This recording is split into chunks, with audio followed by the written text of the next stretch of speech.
రఘురామకృష్ణంరాజు నర్సాపురం నుంచి BJP ticket రానందుకు ఆవేదన చెందుతున్నారు. బీజేపీ టికెట్ ఆల్రెడీ శ్రీనివాసరావు మా పేరు ప్రకటించడంతో తనకు టికెట్ రాదని ఆయనకి తేలిపోయింది. అందుకని ఆయన బయటకు వచ్చేసి వ్యాఖ్యలు చేస్తున్నారు. జగన్మోహన్ రెడ్డి సోమవీరాజుతో కలిసి తనకి టికెట్ రాకుండా చేశారని ఆయన వ్యాఖ్యానం చేస్తున్నారు. ఆయన ఈ వ్యాఖ్యానం వెనక ఒక చిన్న విశ్లేషణ చేసుకుంటే, ఆయన వైసీపీ టికెట్తో ఎంపీగా గెలిచి వైసీపీ పార్టీకి వ్యతిరేకంగా 5 సంవత్సరాల నుంచి పనిచేస్తూ తీవ్రంగా విమర్శిస్తూ ఏవిఎన్ ఇంకా టీవీ9 టీవీ5 డిబేట్లో కూర్చొని తెలుగుదేశం పార్టీకి మేలు చేస్తూ వైసీపీకి ద్రోహం చేస్తూ ఇంతకాలం ఆయన డిబేట్లో పాల్గొన్నారు.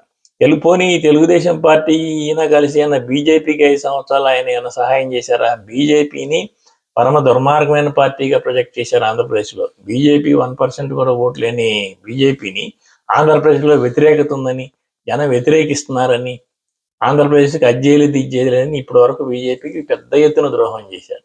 ఇప్పుడు తప్పనిసరి పరిస్థితుల్లో బీజేపీతో పొత్తు పెట్టుకున్నారు. పొత్తు పెట్టుకున్నప్పుడు ఈయన ఎంతకాలం సహాయం చేసిన టీడీపీకి ఈయన అకామిడేట్ చేయాలి. బీజేపీకి ఏం బాధ్యత ఉంది? బీజేపీ తనకు కావాల్సిన వ్యక్తిని పెట్టుకుంటుంది. ఇతను వైసీపీ కోవర్టు, టీడీపీకి ఫేవర్ ఉన్నాడు. బీజేపీకి ఇతను ఎందుకు పనికి వస్తాడు?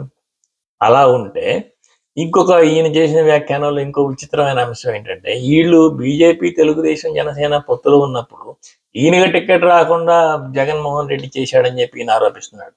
అంటే జగన్మోహన్ రెడ్డి సోమవీరాజు సహాయంతో ఈయన టికెట్ రాకుండా చేశాడంటే, ఇంకా జగన్మోహన్ రెడ్డి చెప్పినట్టే బీజేపీ వింటున్నప్పుడు వీళ్ళ పొత్తుకు అర్థమే ఉంది. సో ఇదంతా చాలా విచిత్రమైన వ్యాఖ్యానంగా ఉంది. దీన్ని బట్టి చూస్తే ఈ కాంబినేషన్ వీళ్ళు పొత్తుల్లో ఉండి జగన్మోహన్ రెడ్డి మాట విని ఈయనకి టికెట్ ఇవ్వలేదంటే అసలు ఆంధ్రప్రదేశ్లో ఏమి నడుస్తోంది?